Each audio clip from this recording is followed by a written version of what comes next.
Section 1021 of the National Defense Authorization Act states that our government has the right to take any American citizen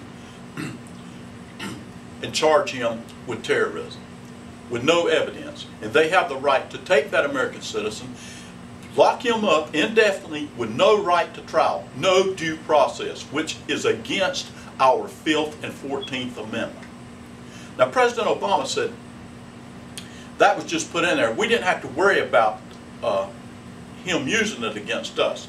Well, you know, a lot of people's worried about that. You know, I mean, when you break our Constitution or amendment to our Constitution, it's an unlawful law. So the NDAA is an unlawful law that's been put into law.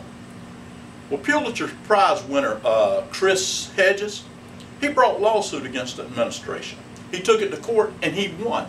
The judge said that Section 1021 should be stopped and never allowed to be enforced again in the United States.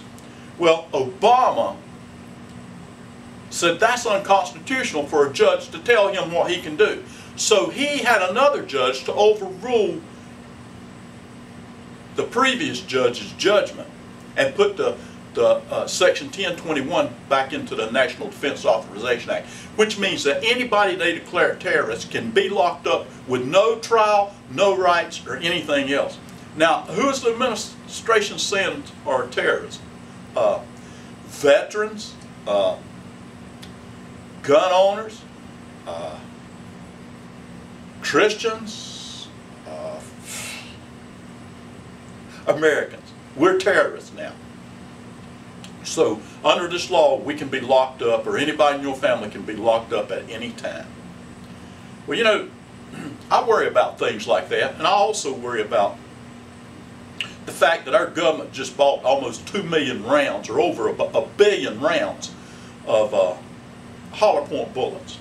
And I don't know where they're going to use them at, because you don't use hollow points for target practice, and you can't use them in a war or against terrorists, because that's against the Geneva Convention. So that leaves me just one place that our government's going to use those rounds they bought, those hollow points, and that's in America here. Now people tell me, if I don't vote for Romney, it's a vote for Obama. I don't see it that way. This election is already lost. The only hope we got is making it another 4 years to 2016 to get somebody in there that will stand up for our Constitution. Because my friends want me to vote for Romney. Romney says he would sign the National Defense Authorization Act, the very same document that Obama used to take away our constitutional rights. If you look at Romney's record, he's voted 100% with Obama. We're getting ready to go to war. And we're not going to war because Iran's a threat, no more than Afghanistan or Iraq was a threat to us. We're going to war for what that country has. The bankers, the corporations, they need the oil, they need the minerals they have in these other countries, and we're going to war for them. So we're not fighting for freedom. Our children are dying for the elite, for the bankers. Now, I know that sounds crazy. It sounds crazy to me too, but you got to do some research and find out what's really going on in this country. Mitt Romney and Obama are both backed by the same big corporations. That's the reason they both stand for the same things. People say, well, no, that's not true. Mitt Romney's going to do away with Obama's health care. No, he's not. Obama got the idea of his health care from Romney Care, almost identical. So what are we? Are we just dumb sheep, or can we think for ourselves? Well, you know, Obama, he wants to make the illegals legal. He wants to give them the right to vote. And the reason for that is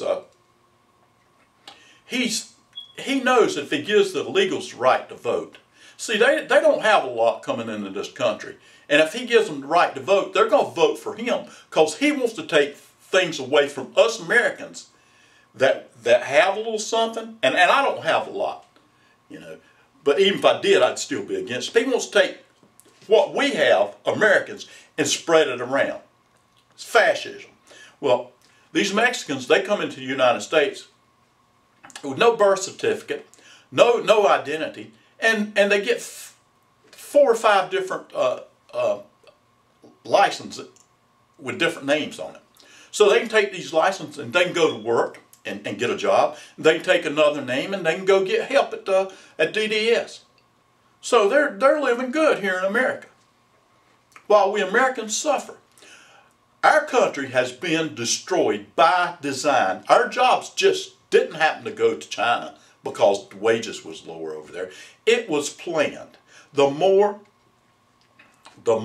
people that they can get, depending on the government, the more unlawful laws they're going to pass. Now, this election coming up between Romney and Obama, I don't think Romney can win. I don't. I mean, it's not between Republicans and Democrats like it always has been. This has been turned into a racial matter. You've got 95% of the blacks that are going to vote for Obama. With blacks having some of the highest unemployment rate that they ever had, with racial tension being as bad as it's ever been, they're going to vote for him. And they're not voting for him for his policy, they're voting for him for his skin. They vote for him because he's black, even though Obama bombed Libya unlawfully, without our Congress's backing, bombed Libya to let Al-Qaeda take over Libya. Now, Al-Qaeda, the same ones they're looking in their women's bras and panties and filling their pants for, they're hunting Al-Qaeda in our clothes when they're backing them in Libya. Well, when Al-Qaeda got in there, the first thing they did was start killing Christians and blacks. They started committing genocide on the black people over there. Reports coming out of Libya said there's as many as 7,000 blacks a week being killed when they first went over there. So they hate blacks and they hate Christians. But yet our government, the very Congress that we're fighting over, I'm a Democrat, you're Republican, or I'm a Republican, you're a Democrat, the very government that we fight each other over back this. The very government that we fight each other over is taking our rights away from us. We hadn't had a president in this country since John Kennedy. And I'm going to tell you something about these conspiracy theories. You can call them all you want to. You can look up Northgate. Northgate was an operation that was proposed by our military to John Kennedy to bomb American citizens, to kill American citizens. In other words, to do an Aurora, theater shootings and things like that, blaming on the Cubans as a way to go to war with Cuba. John Kennedy said no. He didn't live long after that. He was assassinated. Vietnam, supposedly North Vietnamese ships attacked American ships twice, which led us to be more aggressive in Vietnam. And that was to get the people behind it. Well, it come out now and their government admits that never happened. It was a false flag attack. It was made up to get the support of the American people ready for war. Now 9/11, people say, I don't believe my country would do this. They've done it in the past. They did it with radiation to children in the 40s, orphan children, to see how much radiation they could stand. And you can look up any of this. They did it with Tuckasegee experiments. They've done things like this throughout history. They performed all kind of tests on Americans without our knowledge. Dangerous chemicals and viruses without our knowledge. I could go on. I could point out AIDS. I could point out how AIDS is manufactured. This H1N1, they're putting it in the flu shots now, and I don't see that many cases of it. I don't know the ones that people I do know that got the H1N1 virus. They said it was no worse than the regular flu, just a little extra coughing. But anyway, I could go on all day about this, but people ask me on the internet, why do you talk about war all the time? I don't talk about war. I'm talking about the reasons for war. I'm talking about how we're geared up to make us want to go kill people in another country? Now, we had to get Osama bin Laden because he lived in a cave in Afghanistan. And he organized 19 terrorists from Saudi Arabia to outwit our intelligence agencies, to come in at a time when our government was performing war games that put extra blimps on the radar screen. They flew into that and went into our buildings. 2 planes melted the steel beams in 3 buildings. Oh yeah, Building 7 went down and wasn't even hit by a plane.